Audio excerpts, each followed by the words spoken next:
अस्सलाम वालेकुम friends, welcome to sharp TV.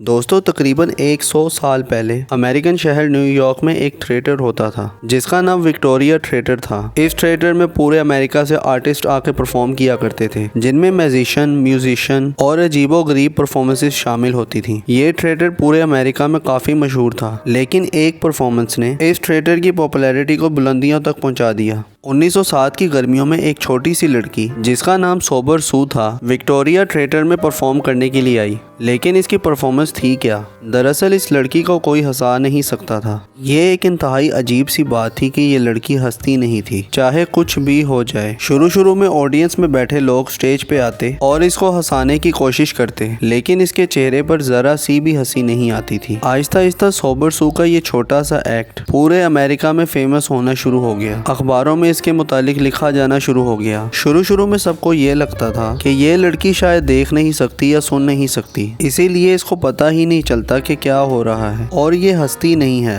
लेकिन ऐसा नहीं था। सोबर सू देख भी सकती थी और सुन भी सकती थी, लेकिन किसी बात पर हंसती नहीं थी। यूं कई साल गुजर गए और सोबर सू बड़ी हो गई और विक्टोरिया थिएटर इसकी वजह से बहुत तरक्की करने लगा। सोबर की वजह से विक्टोरिया थिएटर की टिकट्स कुछ ही देर में बिक जाती थी। लोग दूर दूर से इस लड़की को देखने के लिए विक्टोरिया थिएटर के महंगे टिकट्स खरीदते थे। विक्टोरिया थिएटर के मालिक ने जब सोबर सू की बढ़ती हुई मकबूलियत को देखा तो इसे एक और आइडिया आया। इसने सोबर सू को हंसाने पर भारी इनाम रख दिया। दोस्तों, इसकी ऑफर ये थी कि अगर कोई सोबर के चेहरे पर छोटी सी स्माइल ले आएगा तो उसको $100 इनाम में दिए जाएंगे। अगर कोई सोबर को हंसाने में कामयाब हो जाएगा तो उसको $1000 मिलेंगे, और अगर कोई सोबर को कैका लगाने पर मजबूर करेगा तो वो $30,000 जीत सकता है। ये उस दौर में इतनी बड़ी रकम थी कि किसी की भी जिंदगी तब्दील हो सकती थी। अब इस इनाम को जीतने के लिए अमेरिका भर से कॉमेडियंस विक्टोरिया थिएटर का रुख करने लगे। हजारों लोग सोबर सू की परफॉर्मेंस को देखने के लिए वहां पर मौजूद होते थे। ये कॉमेडियंस स्टेज पर जाते और सोबर सू को हंसाने की बारी बारी कोशिश करते, लेकिन सोबर सू का चेहरा बिल्कुल वैसे का वैसे ही रहता। हंसना तो दूर की बात, इसके होंठ हिलते तक नहीं थे। यूं ये सिलसिला चलता रहा। विक्टोरिया थिएटर का मालिक अमीर होता रहा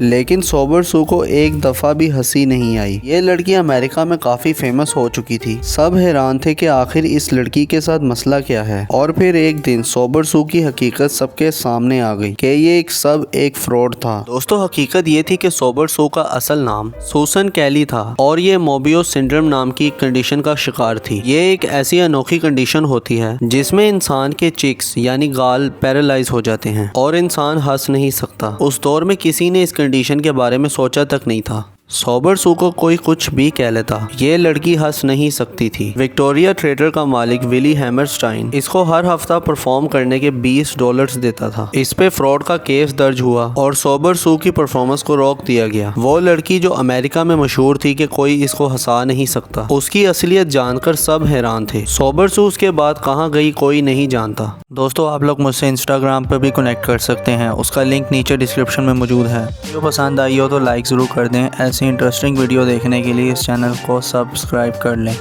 और बेल आइकन पे भी हिट कर दें ताकि वीडियोस के नोटिफिकेशंस आपको मिलते रहें।